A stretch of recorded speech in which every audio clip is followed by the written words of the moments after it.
السلام علیکم ورحمۃ اللہ وبرکاتہ۔ قرآن مجید کے ترجمہ اور تفسیر کی ایک نئی کلاس کے ساتھ میں اپنے تمام مسلمان بھائیوں اور بہنوں کی خدمت میں حاضر ہوں۔ مجھے امید ہے آپ لوگ خیر و عافیت سے ہوں گے۔ آج ہم لوگ پڑھنے جا رہے ہیں پارہ نمبر 4، سورت نمبر 4، سورہ نساء ہم لوگوں کی چل رہی ہے اور اس کا رکوع نمبر 4، ٹھیک ہے، سب 4 ہیں۔ اس رکوع میں اللہ تعالیٰ نے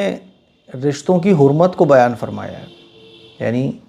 کن کے ساتھ ہمارا نکاح ہو سکتا ہے، کن کے ساتھ ہمارا نکاح نہیں ہو سکتا، ٹھیک ہے۔ چلیے، اعوذ باللہ من الشیطان الرجیم، بسم اللہ الرحمن الرحیم۔ حرمت علیکم امہاتکم وبناتکم واخواتکم وعماتکم وخالاتکم وبنات الاخ وبنات الأخت وأمهاتكم اللاتي أرضعنكم وأخواتكم من الرضاعة وأمهات نسائكم وربائبكم اللاتي في حجوركم من نسائكم اللاتي دخلتم بهن۔ آپ نے دیکھا ہوگا کہ آیت کے بیچ میں میں نے جب بھی سانس توڑی تو اس ایک لفظ کو دوبارہ پڑھ کر پھر آگے سے ملایا۔ تو قرآن مجید، اگر آپ میں نے قرآن مجید کو پورا پڑھا ہے الف سے لے کے والناس تک، تو نورانی قاعدے کی جو کلاسز ہیں وہ بہت امپورٹنٹ ہیں، وہ آپ ضرور دیکھیے گا۔ نورانی قاعدہ ایم قاسمی، تو آیت کرنے کے طریقے جہاں میں نے سکھائے ہیں اس میں نے یہ بتایا ہے کہ جب بھی ہم آیت کے بیچ میں سانس توڑتے ہیں تو کسی بھی لفظ پہ ہماری سانس ٹوٹ رہی ہے تو اس پر آیت کر کے سانس توڑتے ہیں اور پھر دوبارہ اسی لفظ کو ملا کر آگے والے لفظ سے ملا دیتے ہیں، ٹھیک ہے، اس طرح سے۔ اسی لیے آپ نے دیکھا ہوگا میں نے پڑھا وبنات الاخت، پھر اس لفظ کو دوبارہ پڑھا اور آگے سے ملا دیا، وبنات الاخت وامہاتکم اللاتی ارضعنکم، اس طرح سے، ہے نا۔ چلیے، تم پر حرام کر دی گئی ہیں تمہاری مائیں، تمہاری بیٹیاں، تمہاری بہنیں، تمہاری پھوپھیاں، تمہاری خالائیں اور بھتیجیاں، بھانجیاں، اور تمہاری وہ مائیں جنہوں نے تمہیں دودھ پلایا ہے، اور تمہاری دودھ شریک بہنیں، اور تمہاری بیویوں کی مائیں، اور تمہارے زیر پرورش تمہاری سوتیلی بیٹیاں جو تمہاری ان بیویوں کے پیٹ سے ہوں جن کے ساتھ تم نے خلوت کی ہے نا۔ فَإِن لَمْ تَكُونُوا دَخَلْتُمْ بِهِنَّ فَلَا جُنَاحَ عَلَيْكُمْ، ہاں اگر تم نے ان کے ساتھ خلوت نہ کی ہو اور انہیں طلاق دے دی ہو یا ان کا انتقال ہو گیا ہو تو تم پر ان کی لڑکیوں سے نکاح کرنے میں کوئی گناہ نہیں ہے۔ بات سمجھ آ رہی ہے؟ دیکھیے، اب اس کا لفظی ترجمہ کر لیتے ہیں تو آپ کو سمجھ آ جائے گا۔ اچھا، یہاں جس طرح سے عورتوں کا تذکرہ ہے تو بالکل اس کے اپوزٹ عورتوں کے لیے جن عورتوں کا تذکرہ ہے اس کے اپوزٹ جو مرد ہیں وہ ان کے لیے حلال نہیں ہے۔ جیسے مثال کے طور پہ بھتیجیاں ہے نا، تو بھتیجی کے مقابلے میں کون ہوگا؟ چچا۔ تو چچا بھتیجی کے لیے چچا سے، اور بھانجیوں کے لیے ماموں سے، تو ماموں بھانجی، تو دونوں ایک دوسرے کے لیے اب یہ ہمیشہ کے لیے ان کے بیچ کبھی بھی نکاح نہیں ہو سکتا۔ تو ان رشتوں کے بارے میں تذکرہ ہے جن کے بیچ کبھی بھی نکاح نہیں ہو سکتا۔ حرمت، حرام قرار دی گئی ہیں، علیکم، تم پر، امہاتکم، تمہاری مائیں، وبناتکم، اور تمہاری بیٹیاں، واخواتکم، اور اچھا وبناتکم، تمہاری بیٹیاں، واخواتکم، اور تمہاری بہنیں، وعماتکم، اور تمہاری پھوپھیاں، وخالاتکم، اور تمہاری خالائیں، وبنات الاخی، اور تمہاری بھتیجیاں، وبنات الاختی، اور بھانجیاں، وامہاتکم، اور تمہاری وہ مائیں، اللاتی، وہ مائیں، ارضعنکم، جنہوں نے تمہیں دودھ پلایا ہے، یعنی رضائی ماں۔ رضائی ماں کس کو کہتے ہیں؟ جنہوں نے کبھی ہمیں دودھ پلایا، جس کا ہم نے دودھ پیا ہے تو رضائی ماں کہلاتی ہیں وہ۔ اور جس نے دودھ پیا ہوتا ہے تو وہ رضائی بھائی، وہ رضائی بیٹا، رضائی بیٹی کہلاتی ہیں۔ واخواتکم، اور تمہاری بہنیں، من الرضاعتی، جو رضاعت سے ہوں، یعنی تمہاری رضائی بہنیں۔ دودھ، رضائی بہنیں کس کو کہتے ہیں؟ دودھ شریک بہن، یعنی کسی کی لڑکی نے ایک عورت کا دودھ پیا، اسی عورت کا دودھ آپ نے بھی بچپن میں پیا تھا 2.5 سال کی عمر میں، تو 2.5 سال کی عمر میں انڈر میں آپ نے مان لیجیے کسی عورت کا دودھ پیا، اسی عورت کا دودھ کسی اور لڑکی نے بھی پیا تھا، اب یہ رضائی دودھ شریک بہن بھائی کہلائیں گے، اب ان کا آپس میں کبھی بھی رشتہ نہیں ہو سکتا۔ وَأُمَّهَاتُ اور مائیں، نسائکم تمہاری بیویوں کی یعنی ساس، وَرَبَائِبُكُمْ اور تمہاری پرورش میں، اللاتی وہ لڑکیاں ہے نا، فی حجورکم جو تمہاری گودوں میں ہے، من نسائکم ان عورتوں سے، اللاتی وہ، دخلتم بہن جن کے ساتھ تم نے نکاح کیا ہے، جن کے ساتھ تم نے نکاح کرنے کے بعد ملاقات بھی کر لی ہے۔ تو سوتیلی بیٹیاں جو ہوتی ہیں ان کے ساتھ بھی نکاح نہیں ہو سکتا۔ ہاں آپ نے کسی عورت سے نکاح کیا، اس کی کچھ بچیاں تھیں ہے نا، لیکن نکاح کرنے کے بعد رخصتی نہیں ہو پائی، یا آپ نے رخصتی ہونے سے پہلے ہی طلاق دے دی، تو اب ان کی جو سوتیلی بیٹیاں ہیں آپ کی، ابھی رخصتی نہیں ہوئی اور اس عورت کی کچھ پہلے سے لڑکیاں ہیں، تو رخصتی ہونے سے پہلے اپنے ڈیورس دے دی کسی کو، تو پھر اس کی اولاد سے آپ کا نکاح ہو جائے گا، ٹھیک ہے۔ دیکھو اسلام میں رشتے جو حرام ہوتے ہیں وہ کس بات پر ہوتے ہیں؟ خون کا رشتہ ہو ہے نا، یا دودھ کا رشتہ ہو، مثال کے طور پہ باپ دادا، نانا نانی، بیٹا بیٹی، پوتے پوتیاں، نواسا نواسی، تو نیچے تک جو خون کا رشتہ ہے۔ اسی طرح دودھ کا رشتہ، آپ نے کسی عورت کا دودھ پیا، آپ کے ساتھ ساتھ کسی اور لڑکی نے بھی دودھ پیا تھا، اب دونوں آپ رضائی بھائی بہن ہو گئے، تو اب نکاح نہیں ہو سکتا، ٹھیک ہے۔ آگے دیکھیے، فَإِن لَمْ تَكُونُوا پھر اگر تم نہ ہو ایسے، دخلتم بہن کہ تم نے ان کے ساتھ ہم بستری کی ہو، یعنی رخصتی بھی ہو گئی، میاں بیوی بھی بن گئے، ملاقات بھی ہو گئی، میاں بیوی والا رشتہ بھی قائم ہو گیا۔ فَإِن لَمْ تَكُونُوا پھر اگر تم نہ ہو ایسے، دخلتم بہن کہ تم نے ان کے ساتھ صحبت کی ہو، یعنی میاں بیوی والا رشتہ قائم نہ ہوا ہو، فَلَا جُنَاحَ عَلَيْكُمْ تو تم پر کوئی حرج نہیں ہے۔ آگے دیکھیے،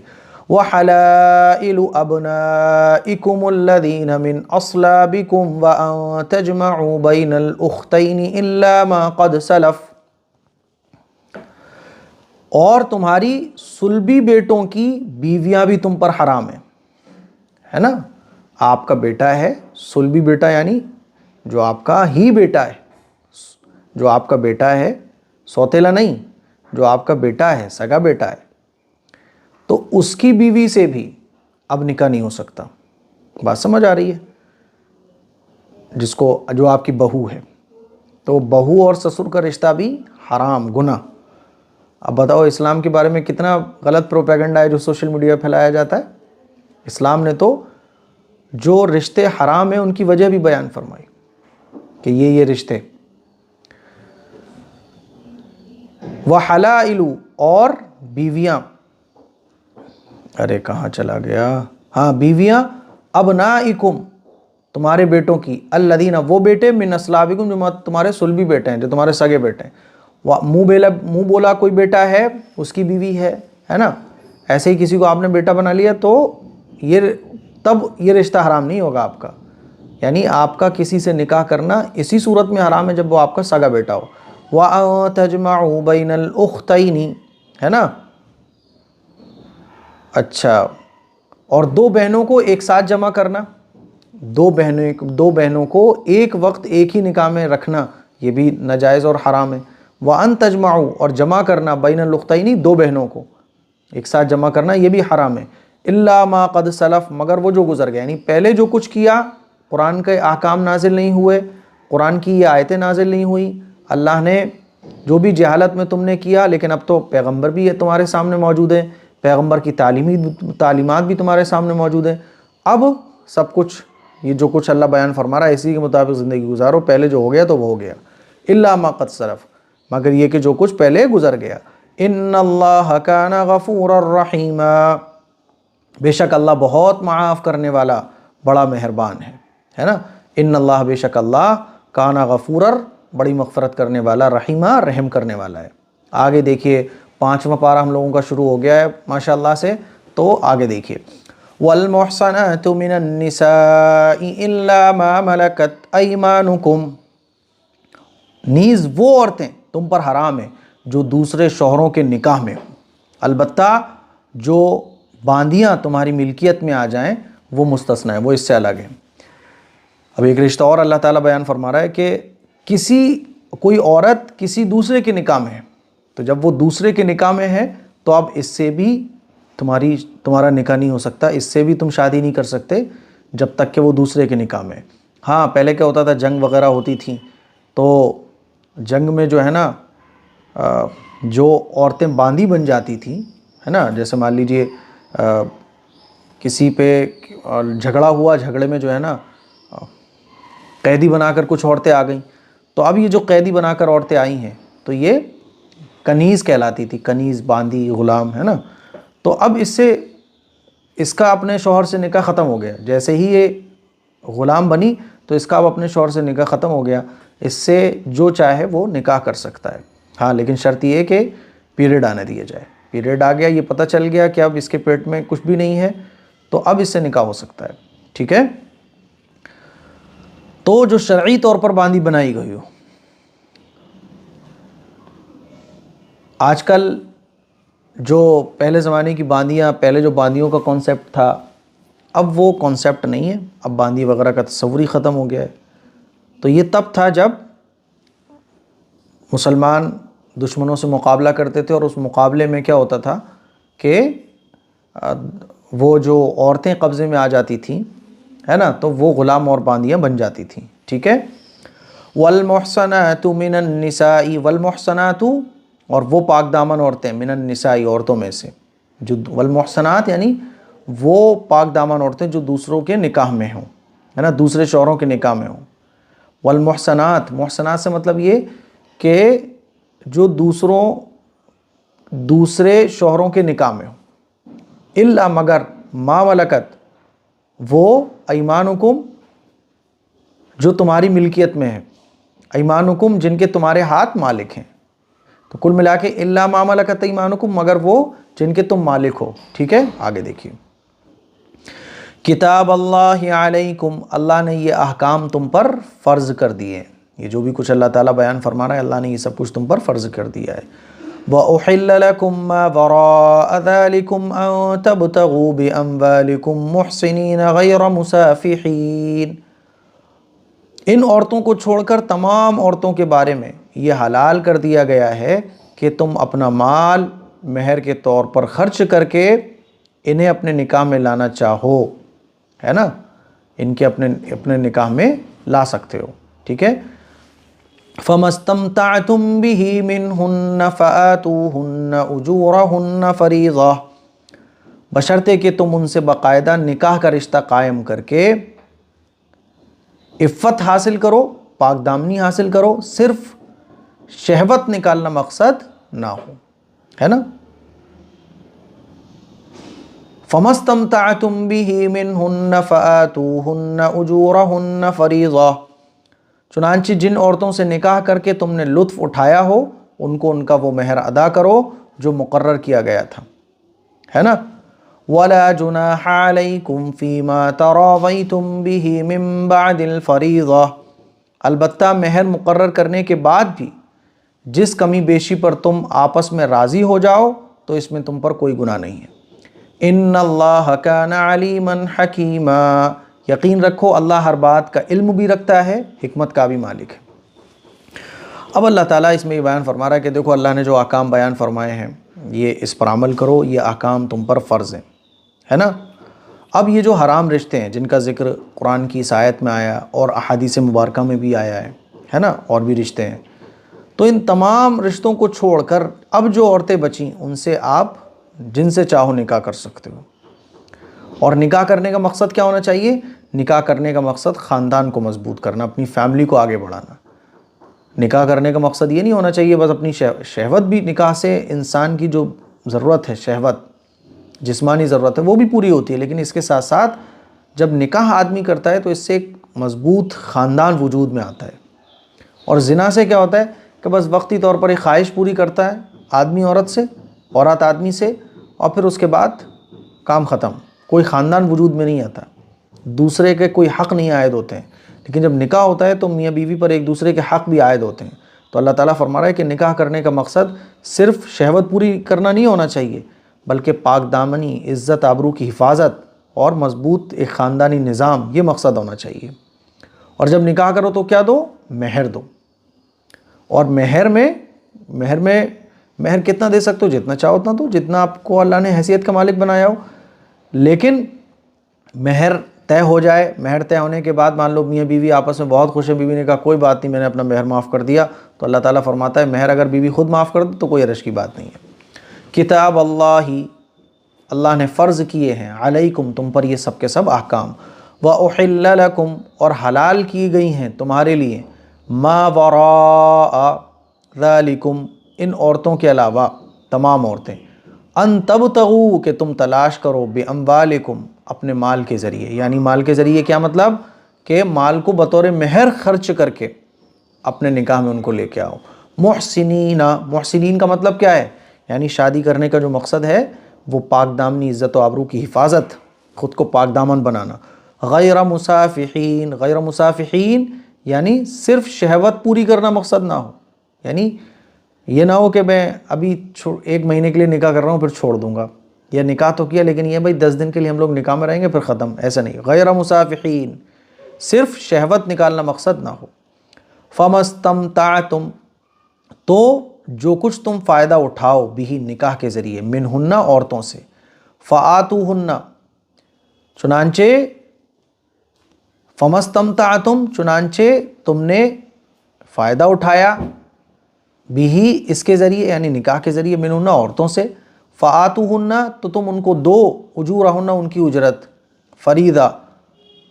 جو اللہ تعالیٰ نے مقرر فرمایا ہے، یعنی مہر دو آپ۔ ولا جناح اور کوئی حرج نہیں ہے، علیکم تم پر، فیما اس بات میں، تراضیتم کہ تم آپس میں رضامند ہو، بھی اس کے نکاح کے ذریعے، من بعد الفریضہ مہر مقرر ہونے کے بعد، یعنی مہر مقرر ہوا پھر اس کے بعد میاں بیوی خوش و خرم رہنے لگے، اب آپس کی رضامندی سے جو بھی مہر بیوی کم کر دیتی ہے یا معاف کر دیتی ہے تو اس میں کوئی حرج کی بات نہیں ہے۔ ان اللہ بے شک اللہ کان علیمن خوب جاننے والا ہے، حکیمہ حکمت والا ہے نا، اللہ کو سب پتہ ہے کہ تمہارے لیے کیا بہتر ہے، تو اللہ تعالیٰ وہی احکام نازل فرماتا ہے، وہی کرنے کا حکم دیتا ہے جو ہمارے حق میں بہتر ہوتے ہیں۔ آگے دیکھیے، اب مان لیجیے کوئی نکاح نہ کر سکتا ہو تو اس کا کیا ہے؟ تو نکاح کوئی نہ کر سکتا ہو اور اندیشہ یہ ہے کہ اگر وہ نکاح نہیں کرے گا تو زنا جیسے گناہ میں مبتلا ہو جائے گا، تو اس کا حکم یہ ہے کہ پھر وہ باندیوں سے نکاح کر لے، باندی کو اپنے نکاح میں لے لے، تو باندی کا مہر بھی کم ہوتا ہے اور اس کے حق بھی کم ہوتے ہیں، ٹھیک ہے؟ تو لیکن اب تو باندیاں ہے ہی نہیں، باندیوں کا کانسیپٹ ہی نہیں ہے، وہ زمانے میں تھا۔ چلیے، وَمَن لَّمْ يَسْتَطِعْ مِنكُمْ طَوْلًا أَن يَنكِحَ الْمُحْصَنَاتِ الْمُؤْمِنَاتِ فَمِمَّا مَلَكَتْ أَيْمَانُكُم مِّن فَتَيَاتِكُمُ الْمُؤْمِنَاتِ اور تم میں سے جو لوگ اس بات کی طاقت نہ رکھتے ہوں کہ آزاد مسلمان عورتوں سے نکاح کر سکیں، تو وہ ان مسلمان کنیزوں میں سے کسی سے نکاح کر سکتے ہیں جو تمہاری ملکیت میں ہے نا۔ واللہ اعلم بایمانکم اور اللہ کو تمہارے ایمان کی پوری حالت خوب معلوم ہے۔ بعضکم من بعض تم سب آپس میں ایک جیسے ہو۔ اللہ تعالیٰ یہ بھی بیان فرما رہا ہے کہ یہ باندیاں جو ہیں یہ غریب ہیں بیچاری، ہے نا، ان کو علم نہیں ہوتا۔ پہلے زمانے میں جو باندیاں ہوتی تھیں وہ کیوں ہوتی تھیں؟ ان کے حق کم کیوں ہوتے تھے؟ کیونکہ ایک تو ان پڑھ ہوتی تھی، وہ ان کو علم نہیں ہوتا تھا، ہے نا۔ پھر دوسرا وہ بھائی بعض دفعہ تو کیا ہوتا تھا نا، غیر مسلم عورتیں قید ہو کر آئیں دشمنوں کی، پھر مسلمانوں کے انڈر میں وہ رہ رہی ہیں، اسلام انہوں نے قبول کر لیا، دل سے مسلمان ہو گئی، تو اب ہیں تو یہ باندھی، گھر کے کام کاج کر رہی ہیں، ذمہ داریاں اٹھا رہی ہیں، سارے کام کر رہی ہیں، تو اللہ تعالیٰ فرما رہا ہے کہ یہ ٹھیک ہے، کم ان کے حق کم ہیں اور یہ باندیاں ہیں، لیکن ہے تو بہرحال یہ بعضکم من بعض، اگر پیچھے دیکھو گے تو سب ایک آدم کی اولاد ہیں، تو ہیں تو یہ مسلمان ہی، تو ان سے بھی نکاح کر لو، کوئی مسئلے کی بات نہیں ہے۔ اصل تو تقویٰ ہے، ٹھیک ہے، تو ان سے بھی نکاح کر لو، ٹھیک۔ لیکن اللہ تعالیٰ نے یہ بھی حکم دیا کہ آزاد کر دو ان کو تو اور اچھا ہے۔ لیکن جیسے ہمارے یہاں کام کرنے خواتین آتی ہیں نا، گھر کے کام کاج کرنے، تو پہلے اس زمانے میں باندیوں کی ایسی تھی، بس گھر کے کام کاج کرنے کے لیے۔ بعض دفعہ جب یہ اسلام نے حکم نازل فرمائے تو پھر باندیوں سے بھی نکاح کر لیا جاتا تھا، نکاح ہونے کے بعد باندیوں کے حق بڑھ جاتے تھے، بھائی کوئی بیوی بن جائے تو اس کی پوزیشن بڑھ گئی نا۔ چلیے آگے دیکھیے وَمَن لَمْ يَسْتَطِعْ، اور جو شخص لم يستطع طاقت نہ رکھتا ہو، منکم تم میں سے، طولاً طاقت نہ رکھتا ہو، این کے حل کہ وہ نکاح کرے، محسنات المؤمنات مسلمان عورتوں سے، آزاد مسلمان عورتوں سے، فمما تو کن سے نکاح کرے، فمما تو ان سے کرے، ملکت ایمانکم جس کے تمہارے ہاتھ مالک ہو، یعنی جن باندیوں کے تم مالک ہو ان سے نکاح کر لو، من فتیاتکم المؤمنات، مسلمان فتیاتکم باندیوں سے، فتیاتکم باندیوں سے، کنیزوں سے، مومنات مسلمان، یعنی مسلمان باندیوں سے نکاح کر لو، واللہ اور اللہ اعلم خوب جانتا ہے، زیادہ جانتا ہے بی ایمانکم تمہارے ایمان کو، بعضکم من بعض، بعضکم تم میں سے بعض، من بعض بعض سے ہیں، یعنی تم سب آپس میں ایک جیسے ہو۔ آگے دیکھیں فَانْكِحُوهُنَّ بِإِذْنِ أَهْلِهِنَّ وَآتُوهُنَّ أُجُورَهُنَّ بِالْمَعْرُوفِ محصنات غیر مسافحات ولا متخذات اخدان، لہذا ان کنیزوں سے ان کے مالکوں کی اجازت سے نکاح کر لو، اور مان لیجئے آپ کی وہ کنیز نہیں ہے، کسی اور کی کنیز ہے، تو جس کی کنیز ہے پہلے اس سے اجازت لے لو، ہے نا، اور ان کو قاعدے کے مطابق ان کا مہر ادا کرو، مہر یہاں پہ بھی ادا کرنا ہے، جب نکاح کر رہے ہو تو مہر تو ادا کرنا پڑے گا، بس یہ ہے کہ ظاہر سی بات ہے ایک آزاد عورت ہے، اب تو کنیزوں کا کانسیپٹ ہی نہیں ہے، بس ایسے سمجھ لو آپ ایک غریب گھر کی لڑکی ہوگی تو اس کا مہر کم ہوگا، مالدار گھر کی کوئی عورت لڑکی ہوگی تو اس کا مہر زیادہ ہوگا، ہے نا، غیر مسافحات، یہاں بھی اللہ تعالیٰ بیان فرما رہا ہے بشرطے کہ ان سے نکاح کا رشتہ قائم کر کے انہیں پاک دامن بنایا جائے، یعنی نکاح کا جو مقصد ہے وہ کیا ہونا چاہیے، پاک دامن بنانا، پاک دامن رہنا، ولا متخذات اخدان، نہ وہ صرف شہوت پوری کرنے کے لیے کوئی ناجائز کام کرے اور نہ خفیہ طور پر ناجائز آشنائیاں پیدا کرے، اس کا مطلب یہ ہے کہ نہ ایسا نہ ہو کہ نکاح تو ہو گیا، وقتی طور پہ شادی بھی کر لی لیکن غلط کام پھر بھی چل رہے ہیں، غلط رشتے پھر بھی قائم ہو رہے ہیں، ایسا نہیں ہونا چاہیے، ٹھیک ہے۔ فَانْكِحُوهُنَّ تو تم ان باندیوں سے نکاح کرو، بِإِذْنِ أَهْلِهِنَّ ان کے مالکوں کی اجازت کے ساتھ، وَآتُوهُنَّ اور ان کو دو، أُجُورَهُنَّ ان کی اجرت یعنی مہر دو ان کا، بالمعروف اچھے طریقے پر، محسنات یعنی یہ نکاح کرنے کا جو مقصد ہے وہ کیا ہونا چاہیے، عزت و آبرو کی حفاظت، غیر مسافحات گناہ کرنے کا مقصد نہیں ہونا چاہیے، ولا متخذات اخدان اور نہ بنانے والی ہونا چاہیے، اخدان بوائے فرینڈ، اخدان یعنی وہ جو کنیزیں ہیں بوائے فرینڈ بنانے والی نہیں ہونا چاہیے، ایسا نہ ہو کہ ان کا کریکٹر ہی خراب ہے، یا نکاح کرتے وقت تم نے کہا چلو ایسے نکاح کر لیتے ہیں، پھر جو ہے نا بعد میں تم کچھ بھی کرتی رہنا، تو یہ سب گنڈا گردی نہیں چلے گی، غلط نیت نہیں ہونا چاہیے، ولا متخذات اخدان اور نہ وہ خفیہ طور پر بوائے فرینڈ بنانے والی ہوں۔ فَإِذَا أُحْصِنَّ فَإِنْ أَتَيْنَ بِفَاحِشَةٍ فَعَلَيْهِنَّ نِصْفُ مَا عَلَى الْمُحْصَنَاتِ مِنَ الْعَذَابِ،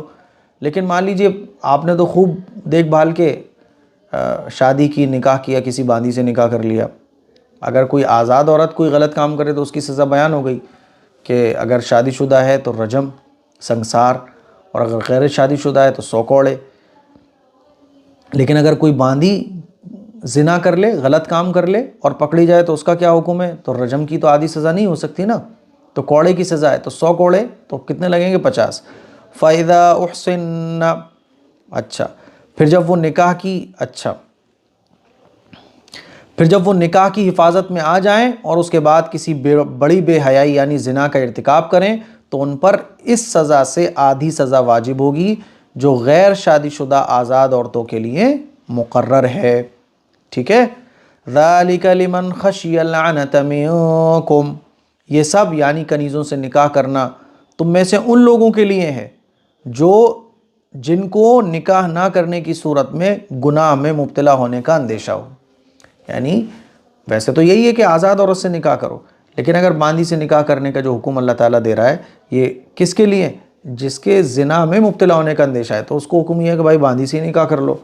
وَأَن تَصْبِرُوا خَيْرٌ لَكُمْ، اور اگر تم صبر ہی کیے رہو تو یہ تمہارے لیے بہت بہتر ہے۔ اور باندھی سے اچھا کیوں نہیں ہے نکاح کرنا؟ میں نے بتایا کہ پہلے زمانے میں جو باندھی ہوتی تھی وہ کام کاج کے لیے ہوتی تھی، بس ان پڑھ ہوتی تھی، ان کو کوئی طور طریقے نہیں معلوم ہوتے تھے، اس لیے۔ واللہ غفور الرحیم، اور اللہ بہت بخشنے والا بڑا مہربان ہے۔ آگے دیکھیے، وہ لفظی ترجمہ دیکھیے، فَإِذَا، پھر جب، احسننا، ان کو پاک دامن بنا لیا گیا، یعنی باندیوں سے نکاح کر لیا گیا، فَإِن، تو پھر اگر، اتینا، وہ کوئی ایسا کام کر لیں، بفاحشۃ، جو بے حیائی والا ہو یعنی زنا، فعلیہن، تو ان کی جو سزا ہوگی، نصف ما، وہ اس کی آدھی ہوگی، علی المحسنات، جو ان لوگوں کے لیے ہے، کن کے لیے ہے؟ جو آزاد عورتوں کے لیے مقرر ہے، ما علل، جو علل ان عورتوں پر ہے، محسناتی، جو پاک دامن ہیں، جو آزاد ہیں، من العذاب، عذاب میں سے، یعنی سزا میں سے آدھی ہوگی ان پر۔ ذالک، اور یہ جو حکم ہے، لمن، اس شخص کے لیے ہے، خشیل، جو اندیشہ رکھتا ہو، عنت، گناہ کا، منکم، تم میں سے، وان تصبروا، اور صبر کرنا، خیر لکم، تمہارے لیے بہتر ہے، واللہ، اور اللہ، غفور، مغفرت کرنے والا ہے، رحیم، رحم کرنے والا ہے۔ تو یہ آج کا ہمارا رکوع ہو گیا ہے۔ مجھے امید ہے کہ آج کا رکوع آپ کو بہت اچھے سے سمجھ آیا ہوگا۔ اس کلپ کو شیئر کریں، دوسروں تک پہنچائیں۔ السلام علیکم ورحمۃ اللہ وبرکاتہ۔